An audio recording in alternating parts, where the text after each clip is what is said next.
US na Taiwan da $1 billion amage anuba kusu khulai yonbage ayaba pikre.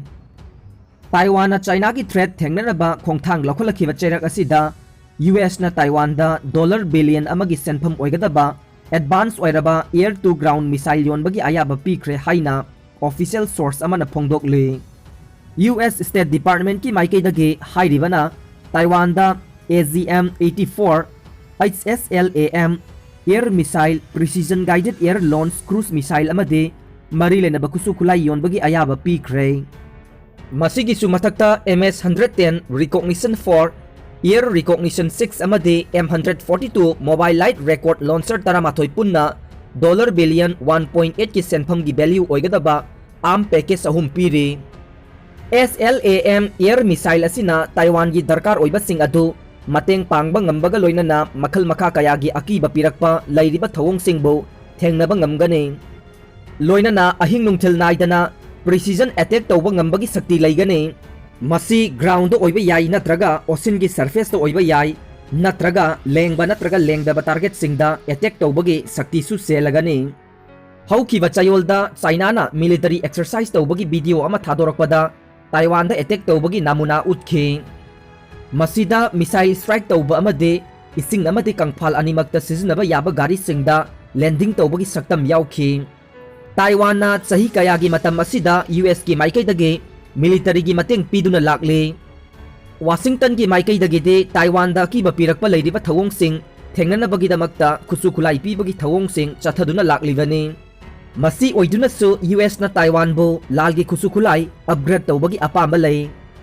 President Donald Trump ge National Security Advisor Robert O'Brien na phongdokhiba wafam amada amphibious landing tawrakpa missile attack satharakpa gray zone type ki operation ki damak makoina masamak cheksin ngak senaba hotnabagi tangai phadaba lay. China na landarakpada ngakthoknabagi damakta Taiwan na masagi oiba cheksin thorang singsu laukhatle. Adubu US na Taiwan da yolakadawriba lalgi khusu khulai sing adugi manungda MQ-9 Reaper combat drone na singbadi yaugde hairi. US na Taiwan da khulai yonsinbagi matangda China na laman khumgani haina kihankre. China na claim tawriba Taiwan da US na inawnong na khulai kaya marum yonsinbagi mayokta laman khumbagi khongthang lokhatkani haina irai numitta China na kihankre. Ithat asina US dagi tharakhiba khulai singi package taramna oklingaida China na wafam ase phongdorokhibani. Amaromda Taiwan gi maikaidage Beijing ga khulai gi lamjel tananingbagi wakhal leite haina sengdokre.